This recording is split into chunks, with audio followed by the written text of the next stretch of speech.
Радость от долгожданной встречи и теплые воспоминания из детства. В селе Улозень прошла ежегодная встреча односельчан Койдешлер Корушева.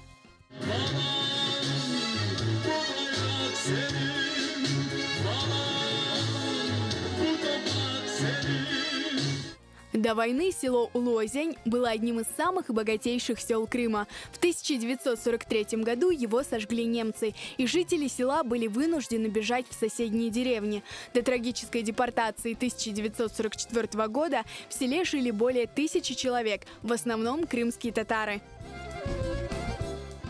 Но юрек тартамын да. Не десең, бұл мындан аннайық біздің қарбабаларымыз, қартаналарымыз, дайыларымыз, алланлар бұл ерлерде ойнадылар, бұл ерде шықтылар, бұл суларын ішті, бұл дереклерінен әлі. Бұны дүшініп, ер вақыт юрегін тартамын да. Бұл біздің топырақ, бұл біздің... Анифе Бекировой было 3 года, когда ее депортировали из Крыма. В ссылке родители часто делились воспоминаниями о родных местах. После возвращения на родину Анифе ханым каждый год посещает встречи односельчан и любуется живописными видами Улозена. Здесь, по ее словам, многие сами начинают танцевать. Anam babam bu koydu.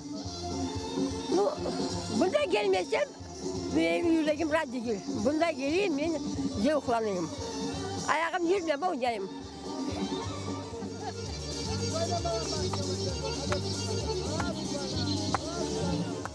На ежегодной встрече в Улозене выходцы из этого села и их потомки делились воспоминаниями, рассказами о жизни в довоенном Крыму.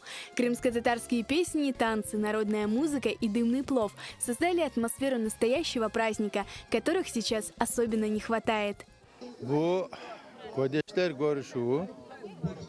Budur bir cenk, cemaati toplamak, birlik yapmak, kayda birlik onda terlik degen. Mana biz 30 yıldan beri bu görüşmeleri yapıp geliyik. Vatanımız var. Bunda yaxşı yaşamak için bize pek hikmetli ecdadlarımız yerde birlik gerek. Bana mesleğini görsem ben bunda yaşarayım. Bu benim milletim, ana toprağım bu. Benim harbabamı, anamı, bunda özgen yerleri var. Onun için atacağım şey, her vakti bizim milletin telici olmasın. Her vakti böyle şenlik, kulli olup konuşacak da bizim torunlar olsun. Kırımba dandan toy olsun. Hep bu bizim olacak bu. На этот раз на встречу односельчан в Улозень приезжали целыми семьями. Желание жить на родной земле объединяет несколько поколений крымских татар.